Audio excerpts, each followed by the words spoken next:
Hi, this is Graphically Alex coming at you with all things fat related. If that's something that interests you, please subscribe. I'd love to have you. And today we are going to do a quick video since I have some long ones. If you haven't caught the collab with Robin yesterday, please go watch. It was a fun one. And yeah, so basically I just had to say that. I want to go ahead and cover this bloater, which if you guys don't know, I use The Last of Us zombies as a metaphor for E followed by the letter D, zombie infection. So a bloater is somebody who pushes their DIS order onto the general society and promotes it to everybody and tries to recruit people actively, or I like to say promote death. Basically, that's what I like to say. It's basically what it is.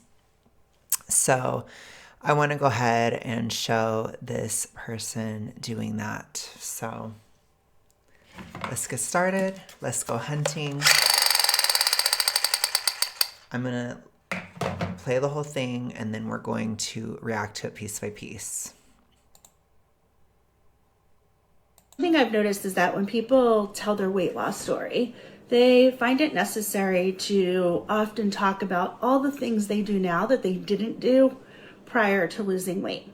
So I wanted to talk about all the things that I do now that I didn't do prior to gaining weight. When I was in a smaller body, I didn't go out to eat with friends because it was too scary to think about eating with people. I didn't sit in hard chairs. I had to carry a cushion around with me because it was too uncomfortable to sit in a hard chair. I didn't wear sleeveless clothes. I didn't wear bathing suits, partially because of my discomfort in my body and partially because I was cold all the time. I didn't take naps or watch TV because I didn't feel like I had permission to rest. I didn't exercise for any reason other than burning calories and losing weight. I didn't do exercise that I enjoyed because I was only doing it for burning calories and losing weight. The list of things that I do now that I didn't do then is very long. And yes, there are things I can't do now that I could do then because the world and all of the anti-fat bias isn't built to accommodate fat bodies.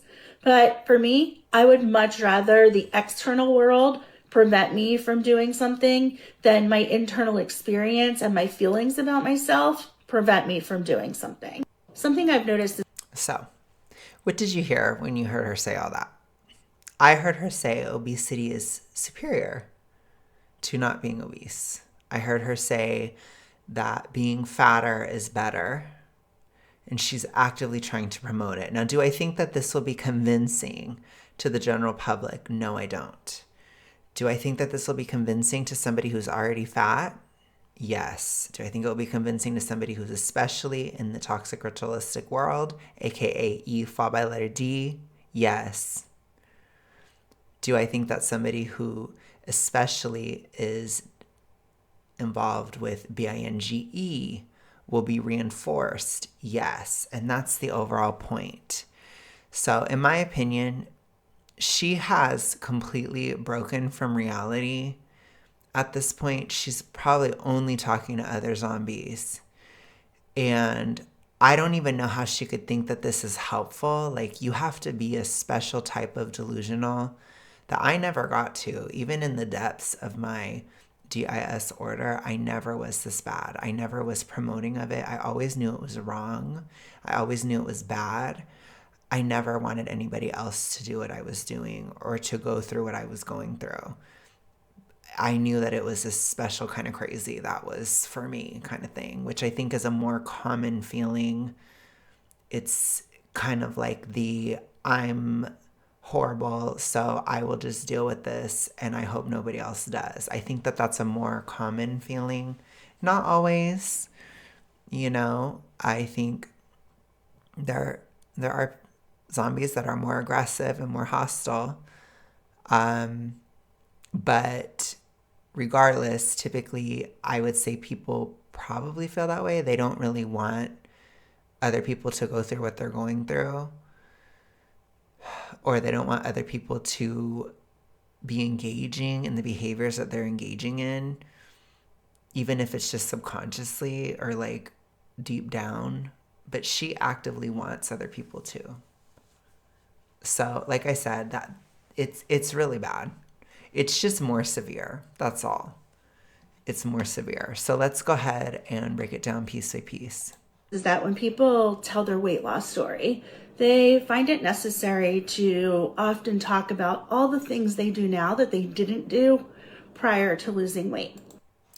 Sure. So I think a lot of people talk about, especially physical access that they didn't have before. So things like mobility, things like breathing, things like being able to sleep without sleep apnea. For example, I talk a lot about that aspect. Like not having sleep apnea anymore is a huge blessing. It was awful.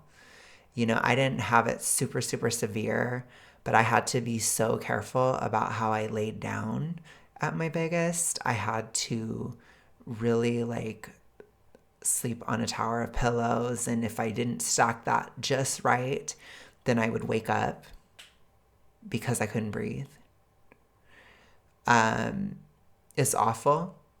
I'm sure I still had some apnea even when I was on the tower of pillows, but it was something I stressed about. It was stressful.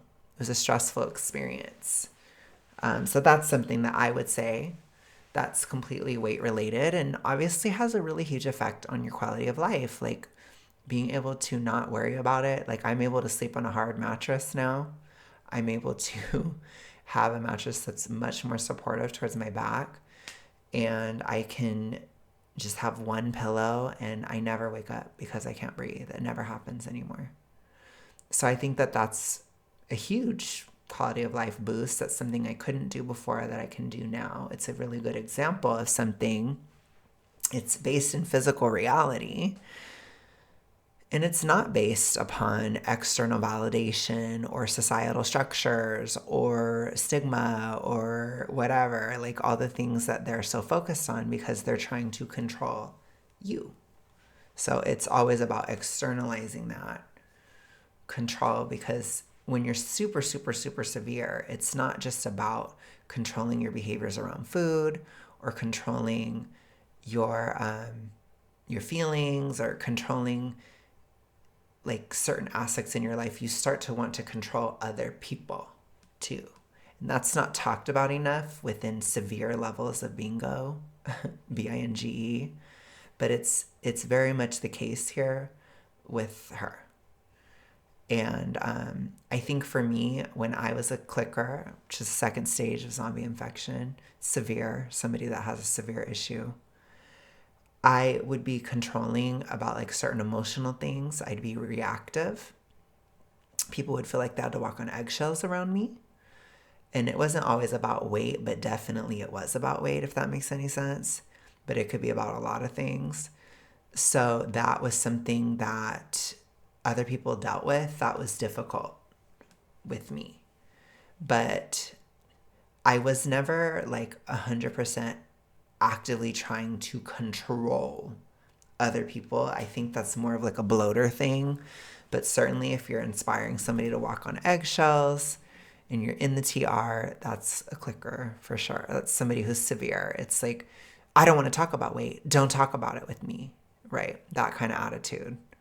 So if you feel like that, or it's like, oh my gosh, there's an issue with this, or oh my gosh, something happened and it involves your weight or something, or like if you can't fit in something or anything like that, it's like so touchy and you feel like you can't say something around the person, that person might be a clicker, But if they're like, I want you to gain weight too,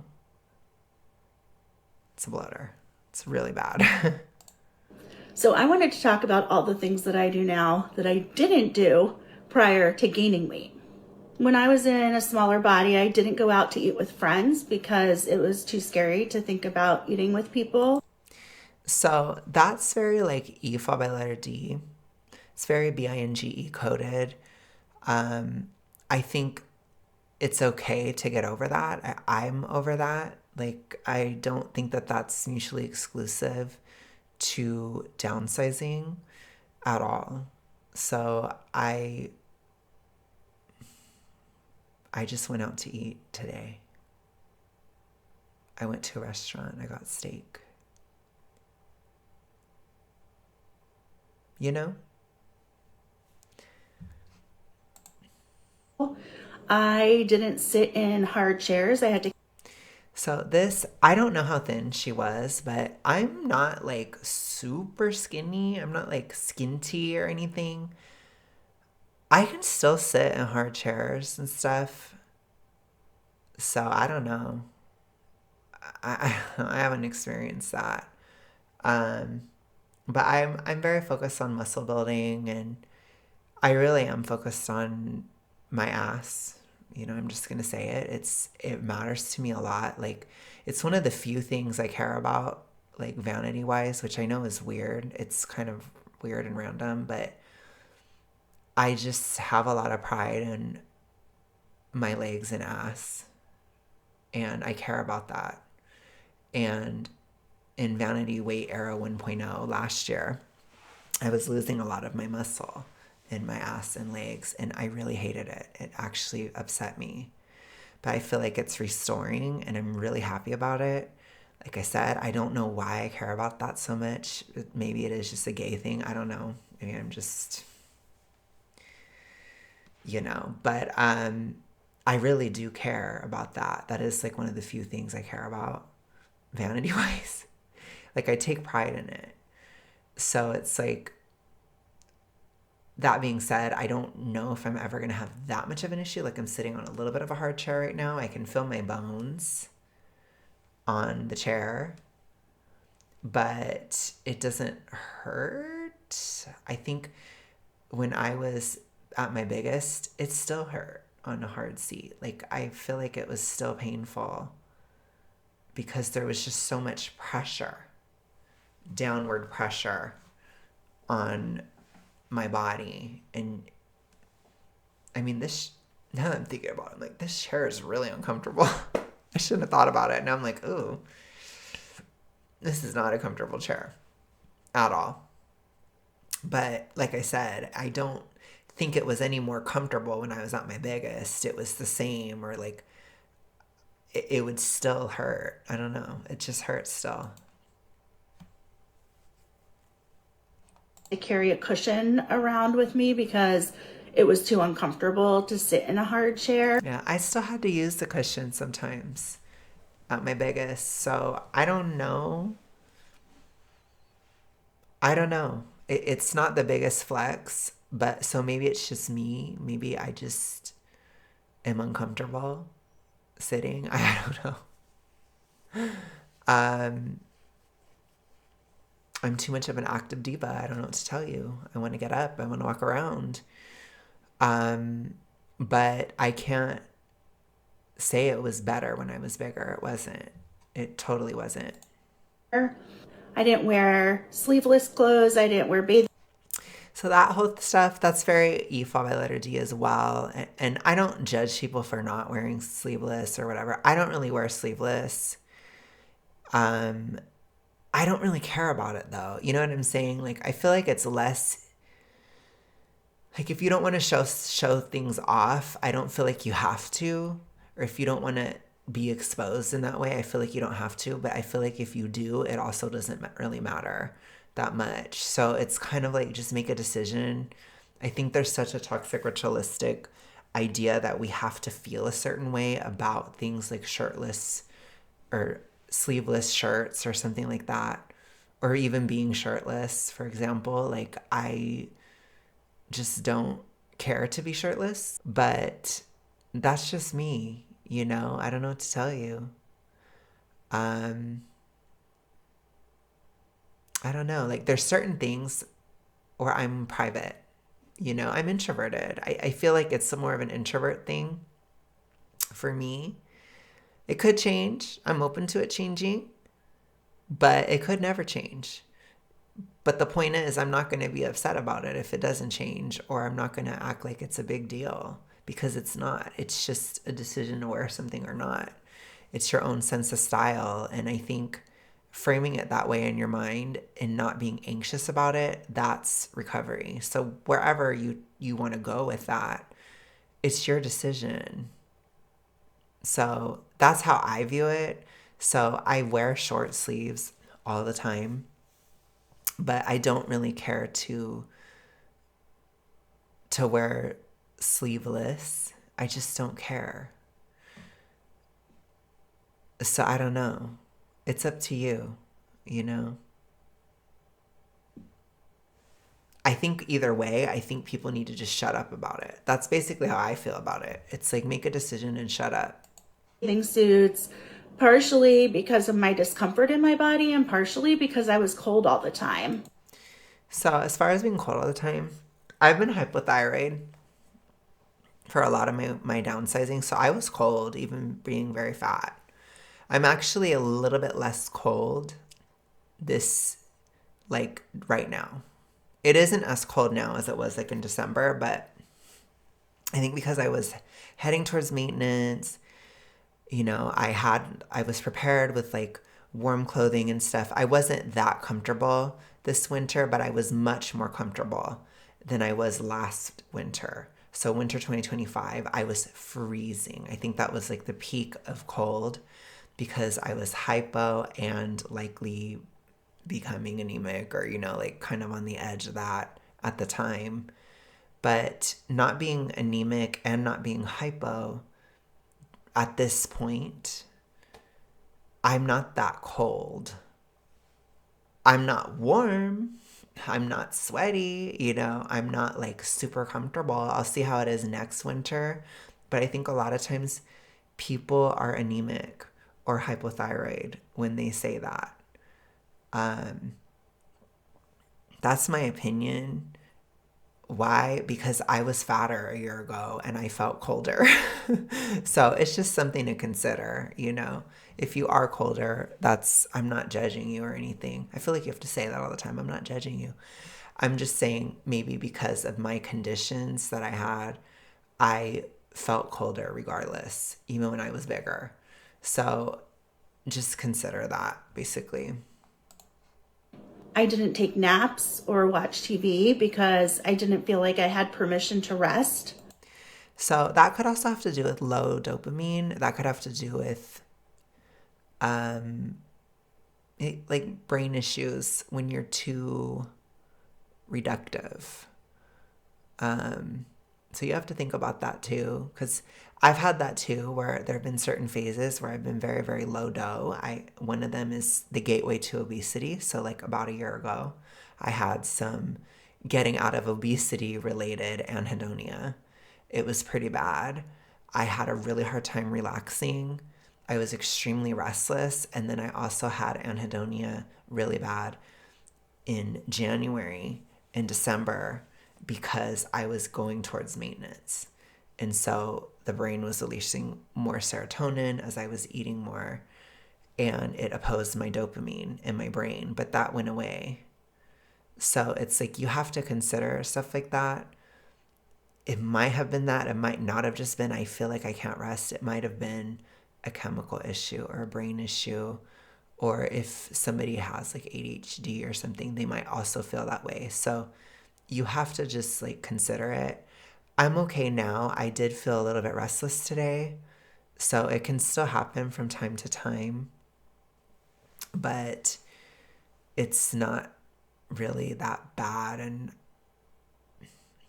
I feel like for me, it's more like spiritual restlessness or psychological restlessness these days than like physically based because I felt the difference. So it could be that for me specifically, as I do have a lot on my mind and I am like healing and going through things and like diving deep and journaling and doing a lot of stuff. So when you kind of release stuff emotionally, spiritually, psychologically, whatever you want to call it, it can create that vacuum in the mind, which can create a sense of restlessness psychologically. So there's a lot of reasons why you could have felt that way that aren't like, I couldn't rest. I didn't feel like that. There's a lot of stuff. So just, think about it. Try to figure out why you're restless. I think that's important. I didn't exercise for any reason other than burning calories and losing weight. So I always do at this point, especially for the dopamine. I have to. I absolutely have to. If I don't, I feel so incredibly restless. And I think that it probably was always the case. Um, but I think it had to do with obesity related brain stuff. You know, you have lower dopamine in the brain when you're obese and super morbidly obese and all of it. I think my opinion is when you're super morbidly obese, you just have so many other physical issues, you don't notice the dopamine as much. When you get to class 1 obesity, it's like the last thing. So you really notice it at that time. And it's very complicating if you do have ADHD. It makes it so much worse to be obese. So you got to get it under control because it will make your condition a lot worse. But for me, like, I've understood I have to be an active person. Like, I think not being active for me, it was like a form of self punishment. Honestly, I think not being active was like a form of self hatred because I need it so bad. And I get that a lot of people aren't like me, but I'm kind of like a go getter. I'm a brat, you know? I'm 365 party girl all the time. Like, I have to move. I have to move. I was like that as a kid. I'm busy, you know? I'm busy. I'm busy. I have Jupiter and Virgo for my astro girlies and boilies, you know? I have that Mars and Gemini too. It's like I like to move. I like to move. I like to be industrious and busy or doing something. I don't like to just sit. I didn't do exercise that I enjoyed because I was only doing it for burning calories and losing weight. So I'm not like huge on my workout plan. I'm okay with it.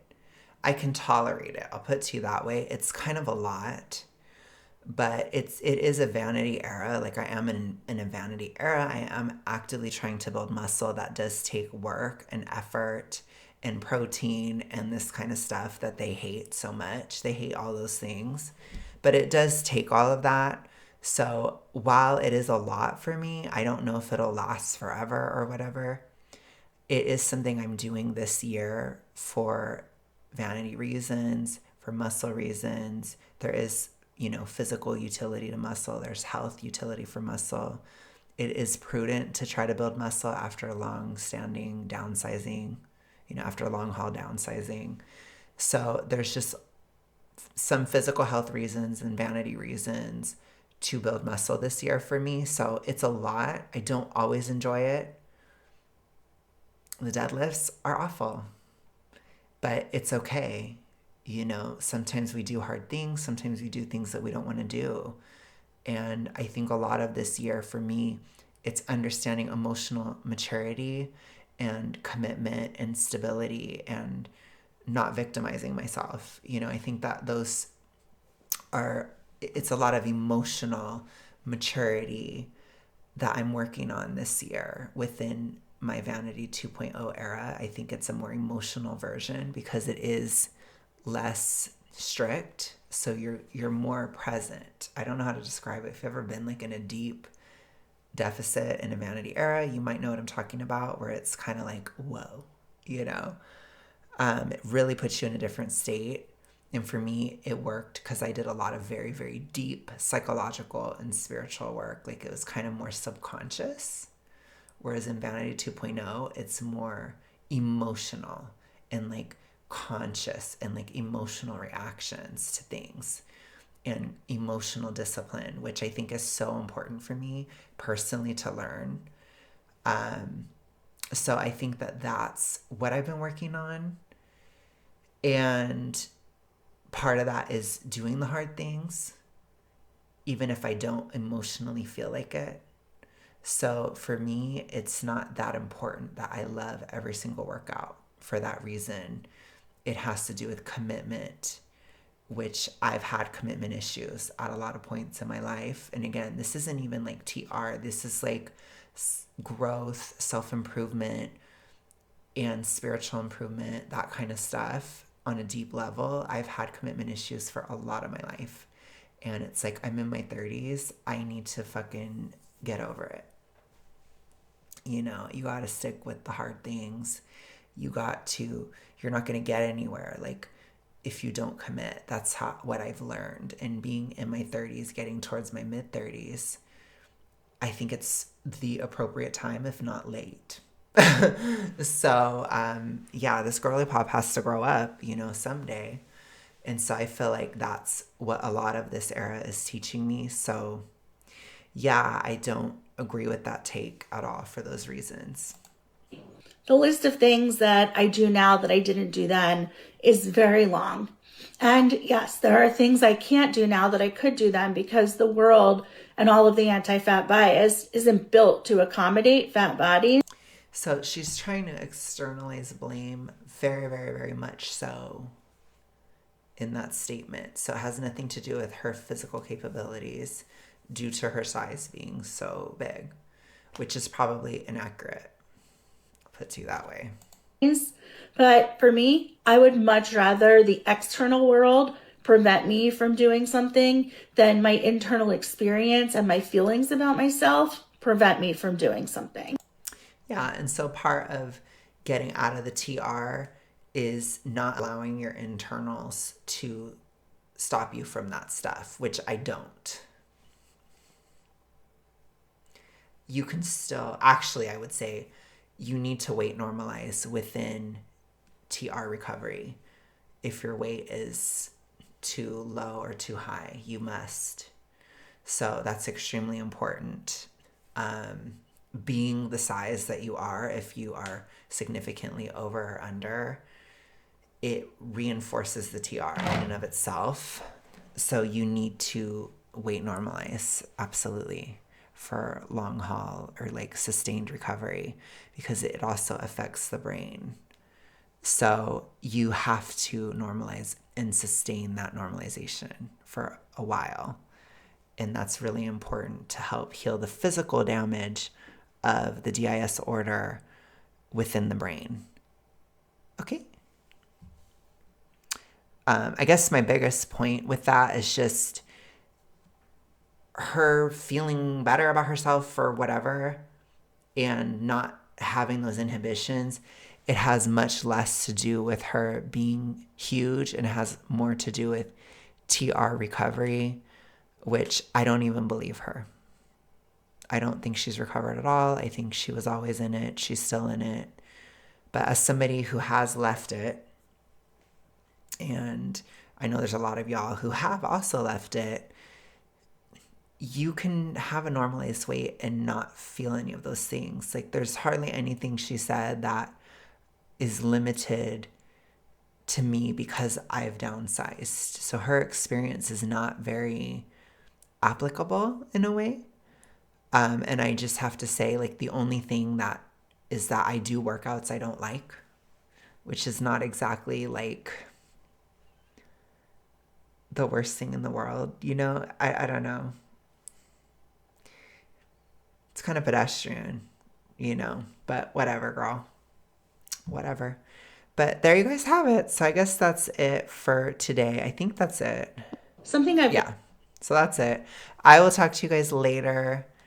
Again, if you are craving a longer video, I got so many long ass things on my channel. So yeah, sometimes we got to be a little shorter, but thank you guys so much for watching. I will talk to you guys soon. I will be seeing members later tonight or tomorrow, but probably later tonight. Y'all know what I do. So I'll talk to you guys later. Bye.